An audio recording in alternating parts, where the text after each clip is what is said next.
Why is Levan Saginashvili so much stronger than almost everyone he faces? At first glance, the answer seems pretty simple. He's huge, he's heavy, and his muscles look far more powerful than almost everyone else's. But if size alone created strength, there would be plenty of athletes in the world who could easily beat Levan. Levan's real strength isn't just hidden in his size. If you want to know what Levan's real strength is and where it actually comes from, don't even think about skipping this video. Let's get started. Levan's massive frame. When you look at Levan, the first thing you notice is his overall frame. His body isn't just muscular. There's an incredible amount of overall mass that gives him a completely different physical presence at the arm wrestling table. But here's the important part. A big body by itself doesn't automatically make someone a great arm wrestler. The real advantage begins when that size can actually be used for arm wrestling. And when it comes to Levan, the next thing becomes even more interesting. His hands and forearms. In arm wrestling, controlling your opponent's hand can determine a lot from the very beginning of a match. And when you look at Levan's hands and forearms, you start to understand that he doesn't just have strength, he has the ability to hold onto and control that strength. His massive forearms give him a serious advantage when it comes to wrist and hand control. That means his opponent isn't simply trying to push against Levan's arm. They first have to fight against the position of Levan's hand. But if his hands are that powerful, what actually turns that grip into a weapon? That's where his wrist comes in. Wrist and finger control. A strong wrist can stop an opponent from fighting in the position they want. And in arm wrestling, once your wrist starts getting compromised, it becomes much harder to use the full strength of your arm. A big part of Levan's strength can be seen in this control. He isn't just fighting his opponent's hand, he's also challenging their position. And once the hand and wrist are both under control, the next question becomes, how much power does the arm need to maintain that position and actually apply force? Arm strength. Levan's arms aren't just massive to look at. Their real importance becomes obvious when he transfers that force to the table. His biceps help with pulling movements, his triceps contribute to stability and pressure from different angles, and his entire arm works together to keep his opponent from taking control of the position. But even here, the story doesn't end with the arm. Because no matter how strong your arm is, if the rest of your body can't support that force, you can't fully use it. And that brings us to Levan's next weapon: shoulders, back, and total body power. This is where Levan's strength starts to look even more different.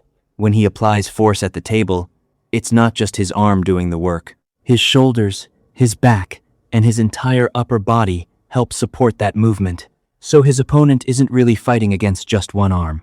They're fighting against an entire connected system. And by now, we've seen the different pieces of Levan's strength. But the real secret is still ahead. Because being able to use all of these things together is a skill in itself.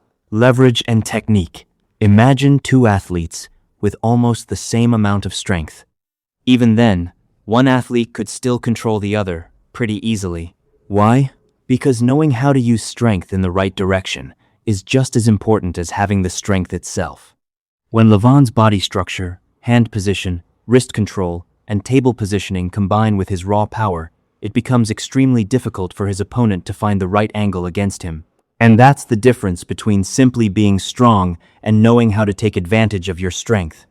But there's still one question left. Where did this level of strength come from? Training. Levan wasn't always just a massive athlete. Reaching that level requires years of specific training and high-level arm wrestling experience. In arm wrestling, the body has to adapt not only to building muscle, but also to the specific movements and positions required in competition. And that's why Levan's strength isn't just the kind of strength you see in a gym. It's strength that has been trained to work at the table. But even with training, every athlete's body is different. And that's where genetics comes into the story. Genetics and natural advantage. Some athletes are born with physical characteristics that can give them an advantage in their sport. Body structure, muscle building potential, proportions, and natural strength can all play a role. And in Levan's case, his natural physical advantages may be part of his journey as well. But genetics alone don't make someone Levan. Genetics can give you the potential. But turning that potential into one of the most dominant arm wrestlers in the world takes years of training. And then comes the final piece: experience and mentality. When an athlete competes at the highest level for years, they don't just become physically stronger. They learn how to read their opponents. They learn how to make decisions under pressure. And they learn exactly when to use their strength. And when it comes to understanding Levan's dominance, this final piece is one of the most important, because now we have the full picture. Levan isn't this strong because he has just one extraordinary muscle. His real strength comes from all of these things working together.